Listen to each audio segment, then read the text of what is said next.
Hello, everyone. I'm Roger Michalski, publisher of Eagle Financial Publications, and I am so excited you are joining us today because I have a big announcement. As you can see, we have George Gilder on the call with us today, and the reason he's here is he's the newest addition to the Eagle family, and we are so excited about it. As you may know, George has written 23 books. He's an economist, he's an investor. Forbes magazine has called him a technology prophet. Some of his books include Wealth and Poverty and Life After Google. I could go on and on and on and spend 20 minutes talking about all the great things George has done, but I'll just move on and just welcome George to the Eagle family. How are you doing today, George? Well, great to be here, and because Regnery is part of the Eagle family, I feel this is just coming home. So Yep. Eagle, Regnery is our sister company, and George has written several books and has a new one coming out, which actually we'll talk about in just a few minutes. And George, I've been following you for years, and I don't know if you probably don't remember this, but I'm gonna mention this. So George is speaking at Freedom Fest, which of course, a lot of people at Eagle know because of Mark Skousen runs that, and I'm there every year. Well, with Regnery being a sister company, George was doing a book signing one year, and guess who was running that book signing? That was me, George. Which I've signed books at almost every Freedom Fest. This was probably 5 years ago, maybe 5 or 6 years ago, something like that. Right. And then you were at the Eagle table at the gala, and we had dinner together, and it's my girlfriend at the time. We're not together anymore, but you actually danced with my girlfriend that night. All right. And you're a better dancer than I am. What was her name? Jen. Jen.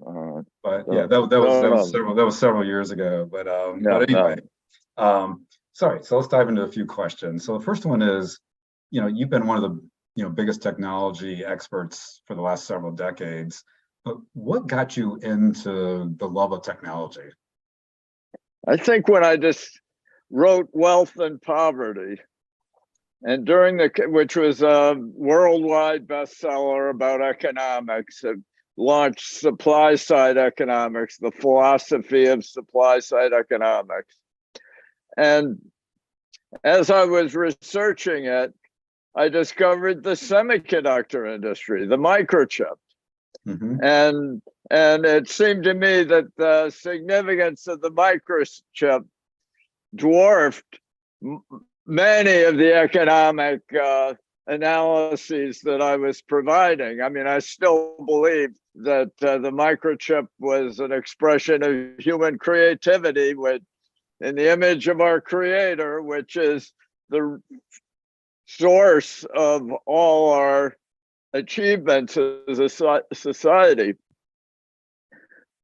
But it struck me then that economics had a fundamental limitation in that it didn't really address its ultimate subject, which was creativity, human creativity. And I started studying physics, the physics of the microchip. I went to Caltech and spent a long time with Carver Mead. I'd teach his classes about entrepreneurship, and he'd teach me about semiconductor electronics, and his students would teach me.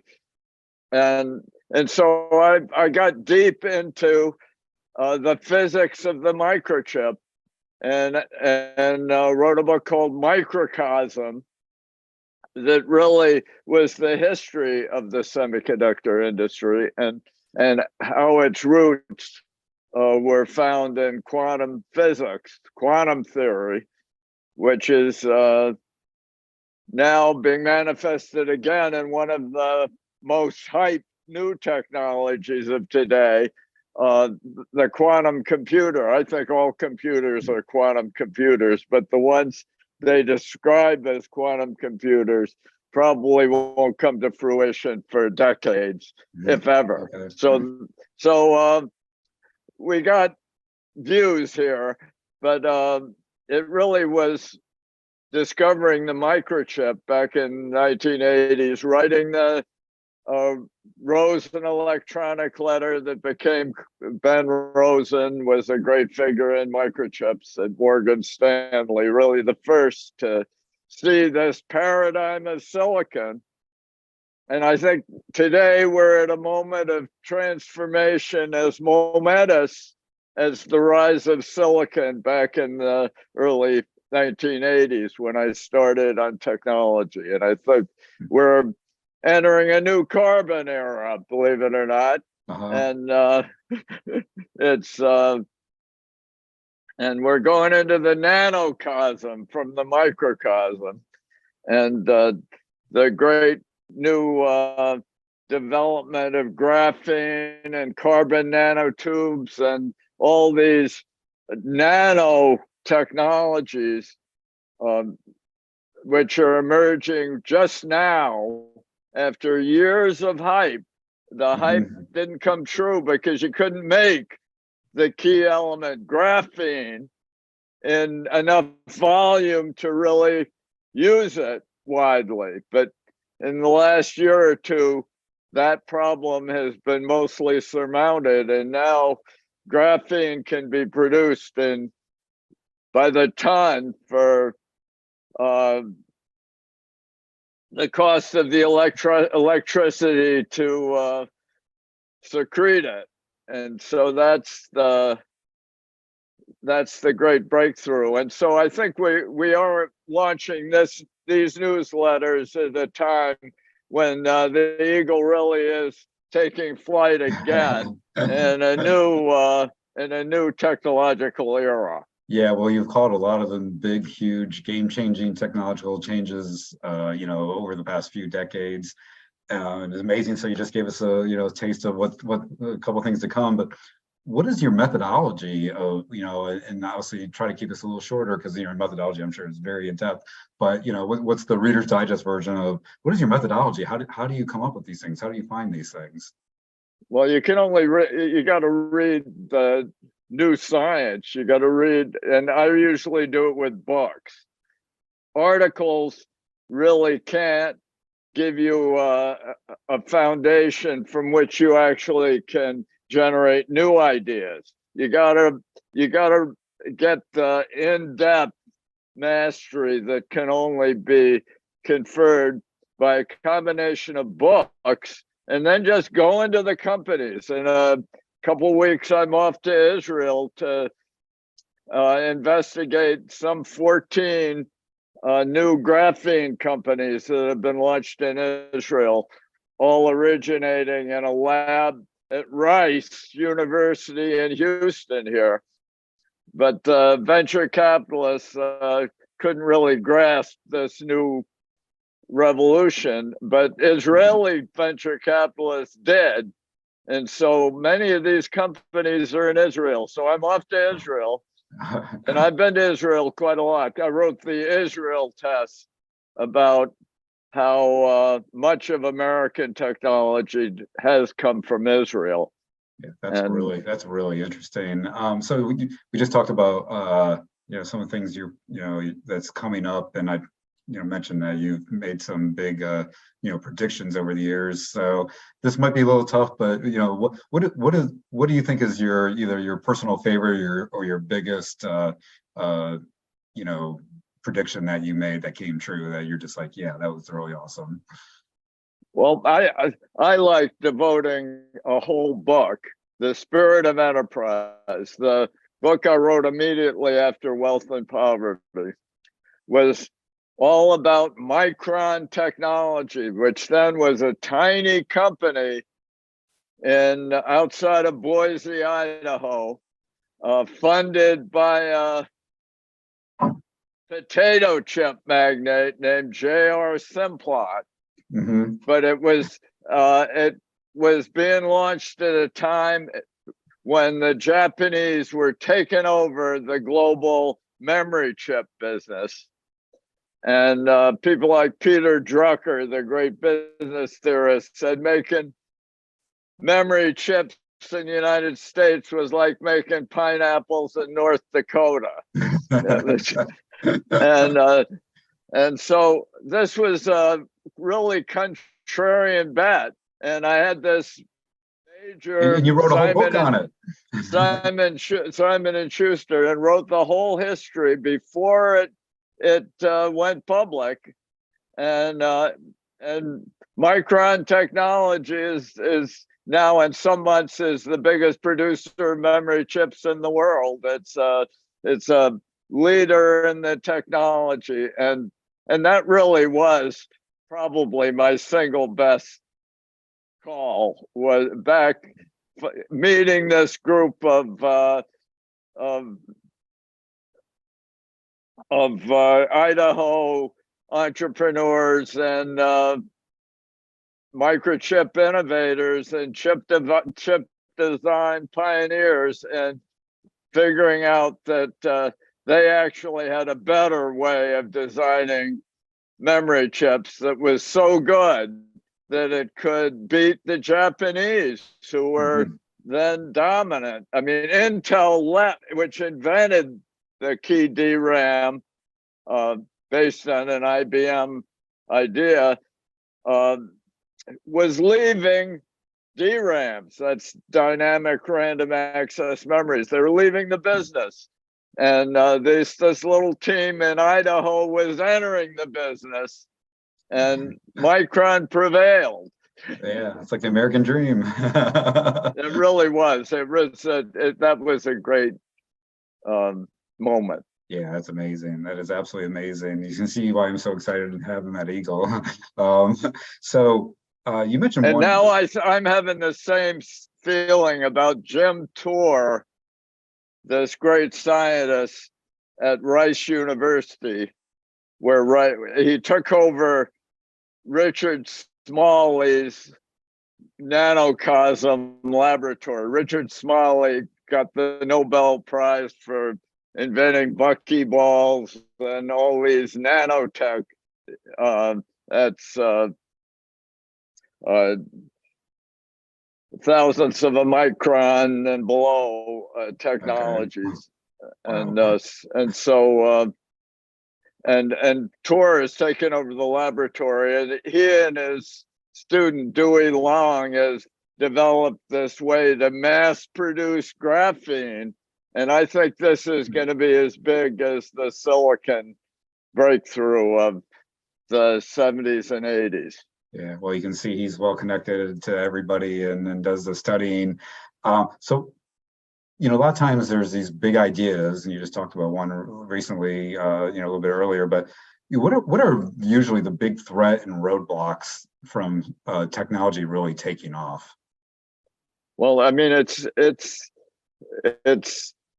governments trying to predict and control the evolution of technology. I mean, the reason all 12 of the 16 companies that have emerged from Jim Tour's lab at Rice over the last couple of years, are in Israel is partly because of Sarbanes-Oxley and all these efforts to regulate the IPO business, to make sure that no initial public offering is deceptive in any way in its accounting claims or whatever. And it just has made it so complicated to have an initial public offering that Peter Thiel, who's one of my great, I admire him very, idols, he's a great entrepreneur. But Peter Thiel says, going public, you used to gain access to new resources and new marketing opportunities and new clout in the business. And now going public, effectively, you get nationalized. You have to do ESG. You have to start making fraudulent claims about the climate, your impact of your technology on the climate. And you have to have your board filled with special interest groups rather than people who actually understand your company. And this is, it's just government can be a big obstacle to technology, but now we have technology centers all around the globe. So when we suppress technology in the United States, the companies could all go to Israel or South Korea or somewhere. There are lots of Taiwan is one of the centers of creativity in the microchip business today. Technology moves around the globe now, and you got to follow it to really exploit its potential and the opportunities associated with it. Yeah, imagine that, government getting in the way of progress. Say it ain't so, George. So you actually have a new book coming out shortly called Life After Capitalism. Tell us a little bit about that book. Well, it introduces the information theory of economics, and I've been writing about information theory of economics. That book I was signing back then was Knowledge and Power, probably at Freedom Fest. Knowledge and Power was won the Leonard Reed Award as the best economics book or something at Freedom Fest. I can't remember what kind of. I don't remember exactly what it was called, but yeah, I do. But anyway, that was exciting. That book, and we sold a lot of them. Yeah. But now, Life After Capitalism both describes this rise of what I call emergency socialism, where the government declares a crisis and then mobilizes huge amounts of central bank printed tokens and just attempts to force technological change in accord with the various fancies of the politicians. And that's one side of Life After Capitalism. The other side is that Adam Smith, as great as he was, and he really was the founder of capitalist economics, had a flaw in that he thought of the economy as a giant machine with every aspect perfectly controlled to achieve its ultimate purpose. And this notion that capitalism is chiefly an incentive system, ultimately may be motivated by avarice or greed, is replaced in my theory, the information theory of economics, with capitalism as an information system. And Claude Shannon, the great inventor of information theory, which underlies our entire information age. All the biggest companies in the world are really obviously information companies. They describe themselves as such, from Google, Amazon, Apple, Facebook, all these there. But that same theory originated, Shannon began his information theory with his MIT thesis on the information theory of genetics, of Mendelian genetics. And this was before Crick and Watson discovered the DNA. And so information theory applies to really across the whole economy, from biology to computer science to communications. And I believe that it's just a simple additional step to apply it to economics. And that's what I do in Life After Capitalism. Economics is, capitalism is chiefly an information system not chiefly an incentive system where you manipulate people with rewards and punishments. Yeah, well, that's very interesting. I can't wait to read the book, and I can't wait for all the great things that are going to come with you and your newsletter products coming to Eagle. We are absolutely thrilled to have you as part of the Eagle family. And this is just the first kind of intro video for the Eagle folks. We're going to have a whole series of videos here. The next one, we're going to meet George with the rest of his team, and then we're going to talk about his products and the subsequent videos. So thank you, George, for joining us. Welcome to Eagle, and we'll see you guys on the next video. Have a good day. Thank you so much.